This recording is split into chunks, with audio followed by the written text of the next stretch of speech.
Bismillah ar-Rahman ar-Rahim. This chapter today is about the risk and return and the related concept of risk and return. In this chapter, we discuss the concept of risk and the concept of return, and we will talk about the financial markets as well and other topics related to the financial markets. Okay? So, learning objectives, the principles used in this chapter, the first thing is to calculate realized and expected rate of return. So, you have to differ between what it means realized rate of return and what it means expected rate of return, and the different measures of risk. And at the same time, to have a link between the risk and return.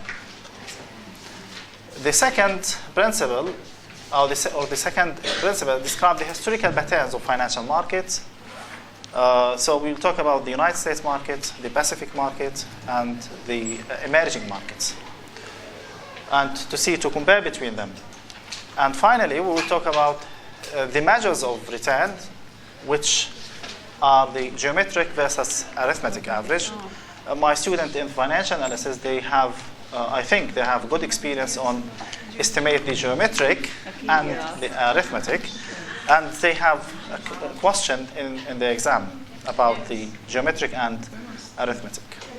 Okay, so this is the principles, and we'll talk about the hypothesis of market efficiency, what it means market efficiency, and what is the implication of the market efficiency. And at the end, we will introduce the key terms which included in this chapter. The principles applied in these chapters are the risk and returns trade-off, and we will discuss this in the first chapter, or this chapter number 1.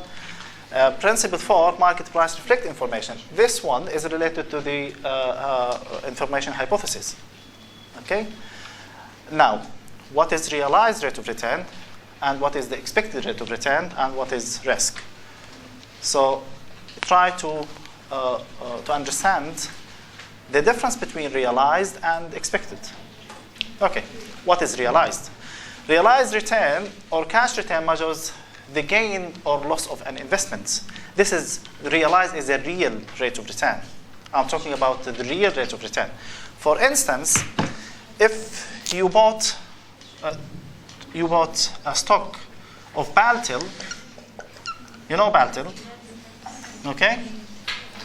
If the stock of Baltil, you bought the stock of Baltil at $7.5 yesterday, and today is $7. So this is yesterday, and this is today. And consider there is no cash distribution, there is no payout. Careful for the payout. What it means payout? Payout, it means dividends. So there is no payout, it is here 0. So what is the cash return? The cash return is, what is the cash return? Okay, so $7, what the selling price, plus 0, we don't have dividends, minus the buying price, which is 6.5. So the cash return in this case is $0.5. Okay? Suppose Baltil distributed $0.25 as cash dividends, so the story will change. We will add up 0.25, then we have 0.25 as cash return. Okay? This is if we talk about the cash return. If we talk about the percentage return, or the rate of return, just replace cash by rate, so the story is change little bit difference. Just divided this equation by this equation, you just divide it by the beginning price.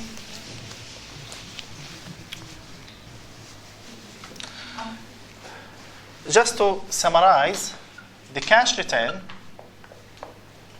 is equal the ending price P1 plus dividends or payout minus B note is the buying price. And be careful, this is in dollar, and this is in dollar, and this is in dollar. But if we want to calculate the rate of return R as a percentage, so B1 plus D minus B note divided by B note. Or in other words, we can do it by B1 minus B note divided by B note plus D1 divided by B note. So this is the similar. Okay? So this one is similar to this one. If we consider D1 is equal 0, if considering D1 is equal 0, so there is no distribution in this way, so the R is equal P1 minus P note divided by B note. Considering D is 0, there is no paying out dividends or paying out cash. Okay? Take this example here. You invested in 1 share of Apple, you know Apple, okay, for $95 and sold a year later for $200. The company did not pay any dividends during that period. What will be the cash return on this investment? Try to do it. We want to the cash return. What is the cash return?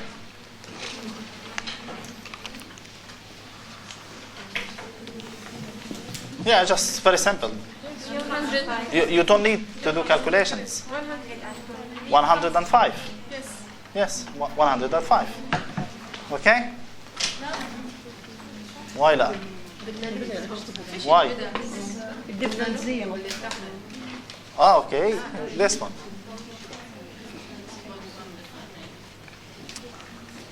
So the answer will be $105.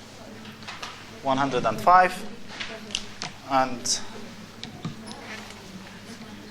you see the 105. Okay? We can calculate the rate of return. Try to calculate the rate of return. Sorry? The rate of return 1.1. Are you sure? Okay, so 1.1. So how we calculate this? Just 105 minus 95 divided by 95. So, sorry, 200 minus 95. Okay? So this is 200 minus 95 divided by 95. Then this is the answer.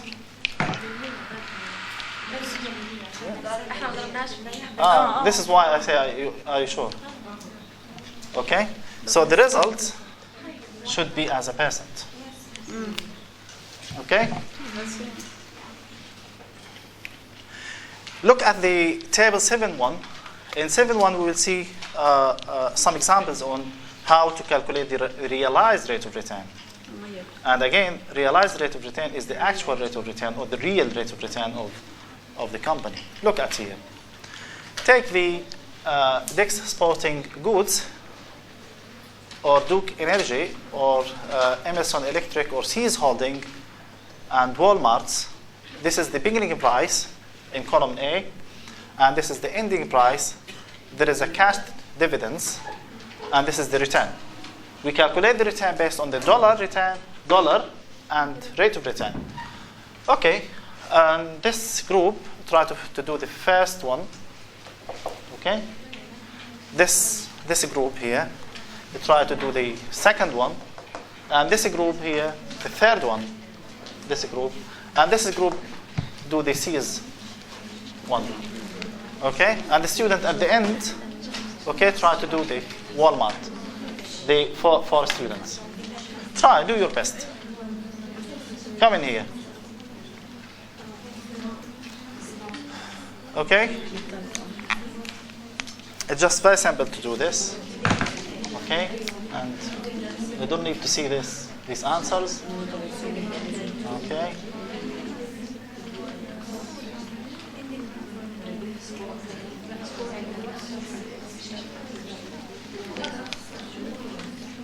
Okay, so no answers.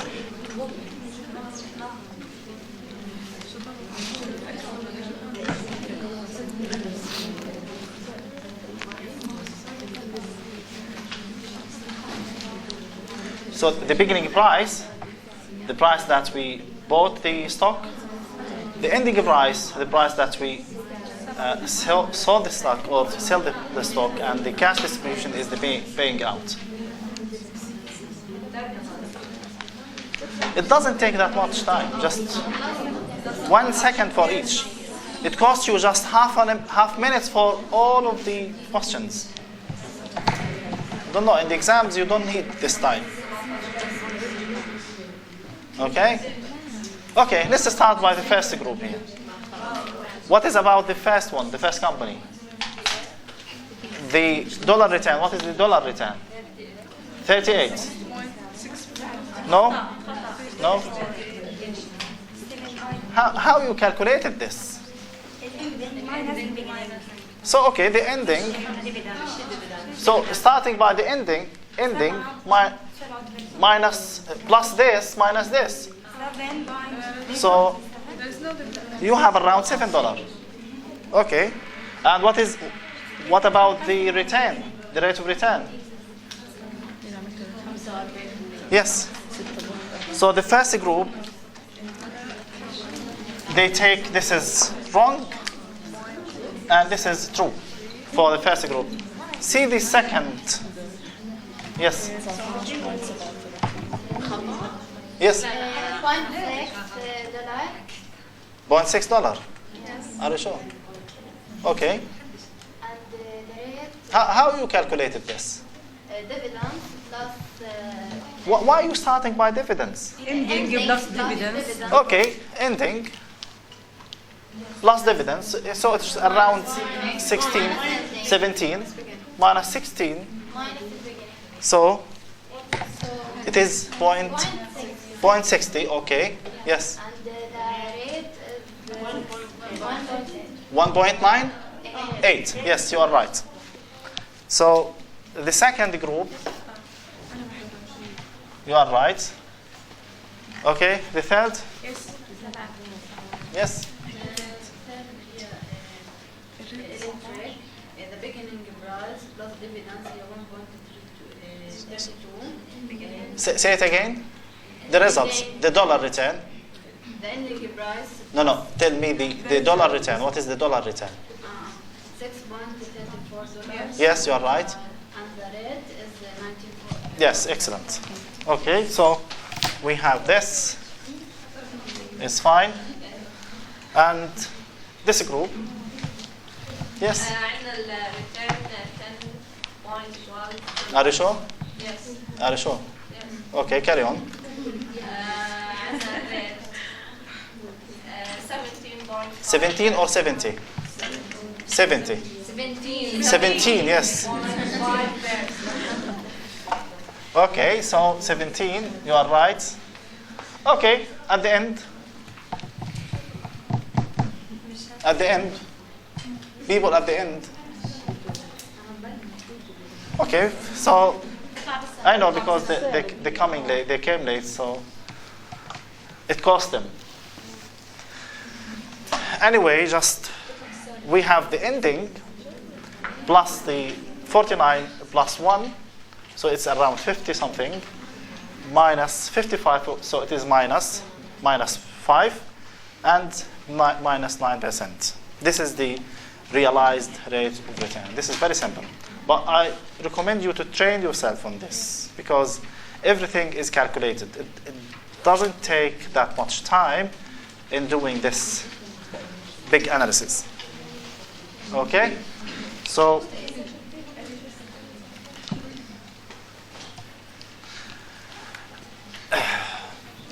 let's go back to the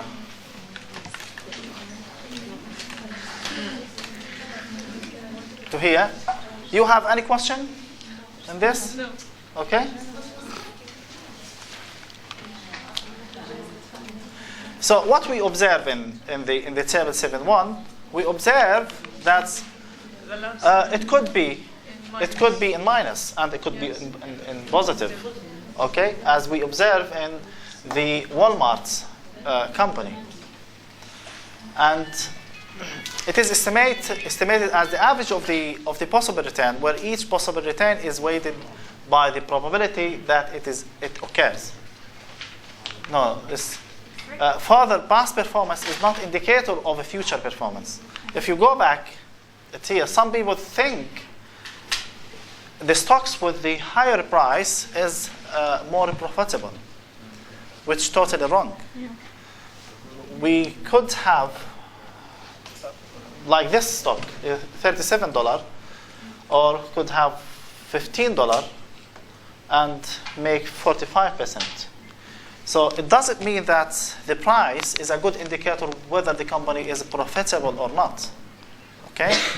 The big body is not indicator for the healthy situation. So consider this situation. Don't look at the price, because the price maybe is misleading or confusing. Now, we know what it means, realized return. Now we will talk about the expected rate of return. Realized is the real, the actual. But the expected is what you expect as investors. Now, just to make it clear, if the price of Paltel now is $6.5, this is the realized, or this is the actual rate, or the actual price. Now the expected, what you expect this price, is this real price reflecting the real situation of the business or not? This is the question. Let's take two people here, okay? And this guy looking at this price, okay? This guy looking, he's not looking at the price, he's back to the price, but he is uninformed. He doesn't know anything about the price. He's looking to other things. But he's new to the market, so he has no information about the price. So if he or she expects the price, what do you think? He can expect the price close to the real price or not? We don't know. Okay, for instance, he may expect the price could be 7, but this guy, he has experience, or she has experience, so the price is maybe very close to the real price, or the actual performance of the business. It could be 6.1. So just near to the okay, if the price move, now we expect for the next day or for tomorrow. Now, tomorrow we don't know what's coming in the price. Tomorrow is coming, so the price is 6.03. So in this case, this informed guide has better understanding or better estimation for the price than this one. So what is the story in here? So the story is, the more you are informed, the more the expected price is close to the real price. Okay? The more you are far away from the information, you don't have information, so in this case you are far away from the expectations. So your expected price is far away from the real price. The more informed investors in the market, the more accurate the price. The more uninformed people in the market, the more inaccurate or inefficient the price. So it depends on who's controlling the markets, the informed investors or uninformed investors. So if we have informed investors with the private information, so in this case, the expected price is close to the real price or the realized price. Okay? So this is the story of. Now, how we can expect or calculate the expected price. Before calculating this, let's summarize what I said from the chart point of view. This chart, this is the time, T, okay? And this is the price. We observe the price, see in the Palestine Stock Exchange or any markets. And so in day 1, we see the prices in here. In day 2, we see the price here. In day 3 is in here. In day 4, and so on in other days. So the price is fluctuated like this. See, other is fluctuated like this. So this is the price. This is real because we're observing this. Behind this is what is in the market. But if we want to calculate the expected one is like this. This is the expected. People try to expect the prices is located in this area. So this area is known as the error. The area is from here to here is error. Okay? And this is we have error, and here we have error, and so on. And we can calculate this by using variance or sigma or other measures of risk. In this market, we consider there is a relationship between informed investors and uninformed investors, but we don't know. Let's take another chart to compare between two charts. This is in, let's say, in Palestine Stock Exchange. Let's see in other markets.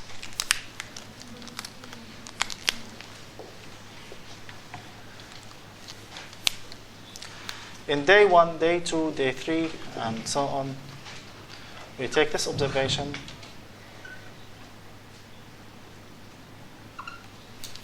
And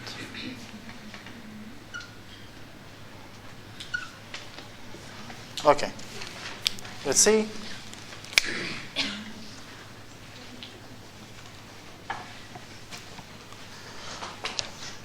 So this is the actual price, and we will observe the expected.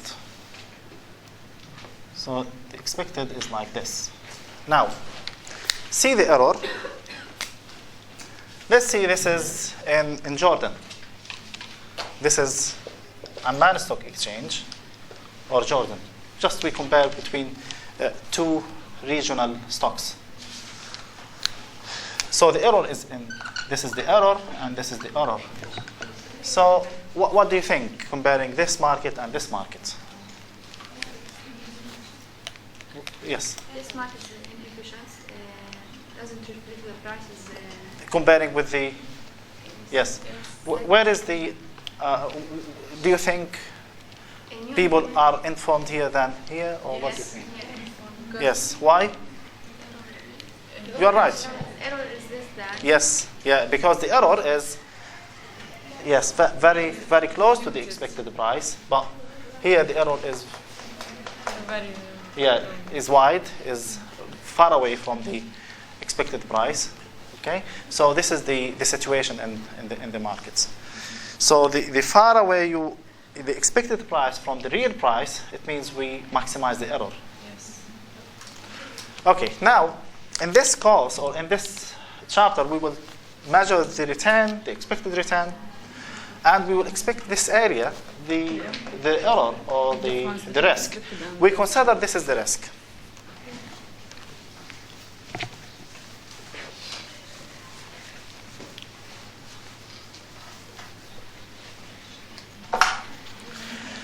How we calculate the expected rate of return?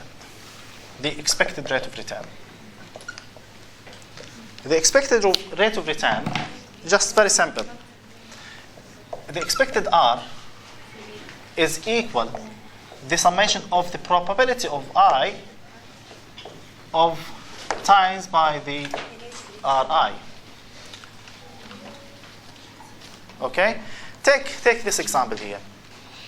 If we have 3 situations, 2, 3, with different probabilities, Pi, this is in the case of boom, this is in the case of moderate, and this is in the case of recession.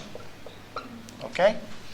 Now, this is the case, and this is the probability.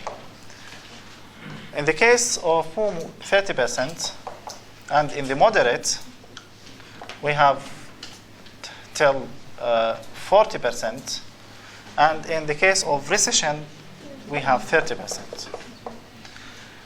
So we expect in the case of boom that the stock return R is 15%.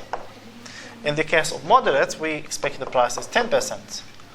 In the case of recession, we expect the price to be 7%. Now we want to calculate R. So according to this equation, R is the summation of BI times RI. So this is BI, this is RI. So in this case, just if say 1, 2, just time 1 by 2, okay, 1 by 2, this, and 1 by 2, then take the summation of all.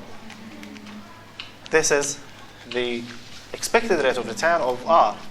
So we call this expected rate of return. Okay? Let's move to the real example here. Okay? What is the result? 10.6. 10.6%. So 10.6%.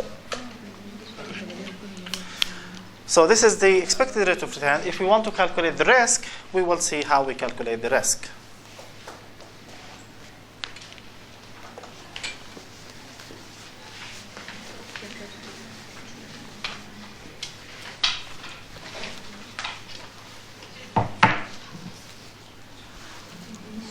Okay. So it is estimated as the average of the possible returns, where each possible return is weighed by probability that it occurs. And this is the example. It looks like our equation. What's different? I like this, just small equations. Well, this is expected rate of return is rate of return R1 times the probability of B1, and then R2 probability of B2, and Rn times B. So we summarize this by R, the expected R, is equal the summation of Ri times Bi. That's it. Okay? Okay. Now, do it. We have column A, we have column B, and we have column C. Okay, do this. Can you do this? But use the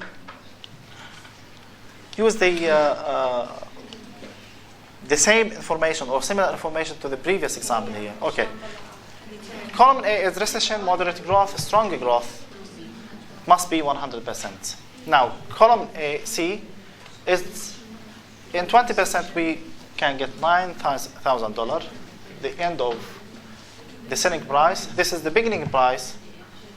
Okay? And okay, try to do this. Sorry? Try to do this. I will see how you can do this. See, you have the answer at the end. But I want to double check whether you understand or not. Yeah. Okay? Just do it. Yes, yes. This group, no, okay, this group do the first one, the recession. And this group do the moderate. And this group do the strong. Just give me this number. And at the end, we will sum the figures.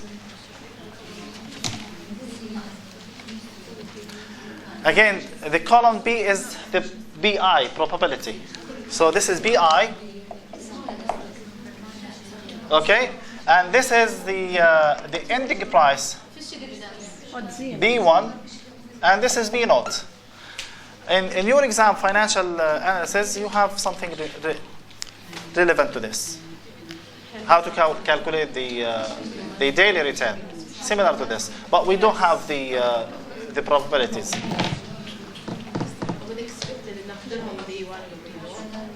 Yes? What it means expected, you have probabilities. You are uncertain what is the rate of return. But in the case of real, it is real. There is no probabilities. First group, you're right. So in the case of recession, what is the expected? This is the expected of the case of recession. The expected R of in the case of recession. Okay, and the second group, so is 3.6%. And the strong growth, the third one, 11%. So at the end, you just sum this. You have 12.6% is the expected rate of return. Okay. Just to remind you that the expected E of R, ER, is equal to 12.6%. What exactly means? Look at this chart. It exactly means this. We have this observation. In the case of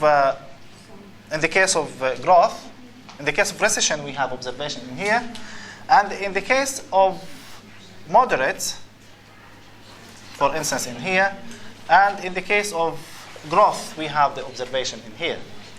So it looks like this. So the average or the expected return is, let's see, is around in here. The expected. So this is the area of the expected. Now, what is the error? If we want to calculate the error, so this area is a 12.6%. This is the expected return.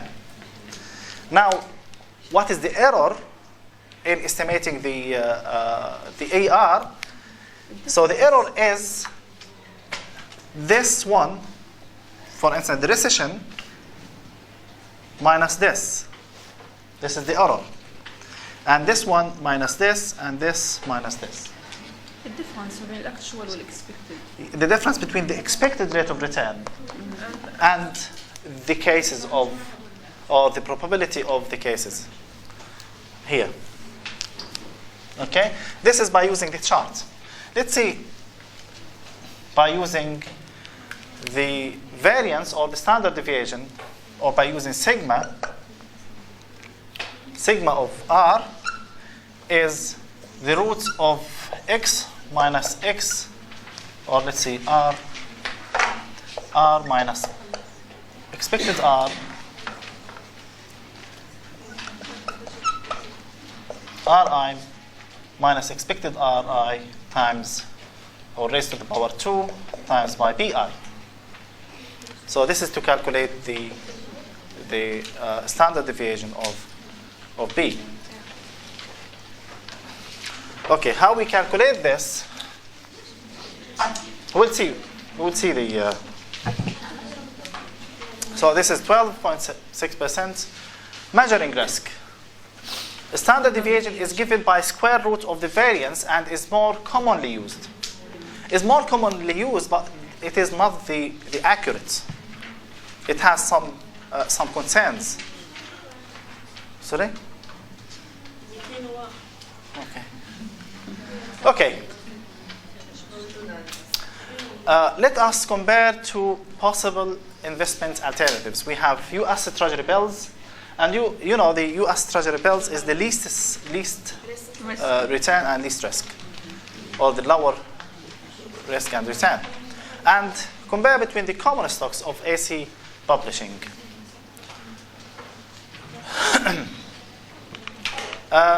Okay, so the probability distribution of an investment return contains all of possible returns from the investments along with the associated probabilities. Let's look at the 7 one. This is a blue one. This one. It is not clear. Comparing with the publishing company, this company, if you observe, this is very tiny return. It is stable here, and there is no fluctuation. If you just look at this one, there is no fluctuation. So the standard deviation, or sigma, is equal to 0. If we observe like this, no change, so what is the error? Okay? Or if you observe like linear, so there is no error here. But if you observe like this, there is an error. Just to visualize what it means, the risk. But look at the stocks. The stock is fluctuated.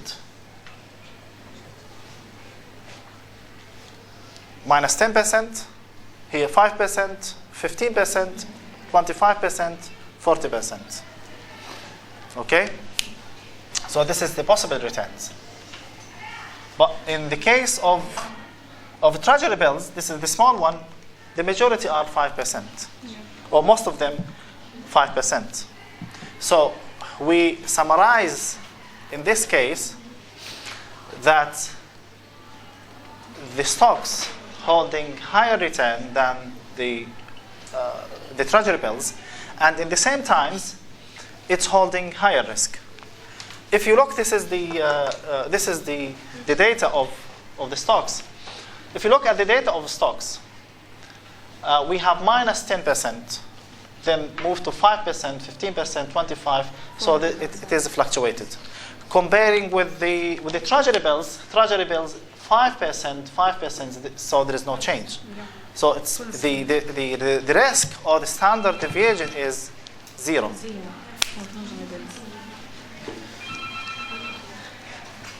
Okay. So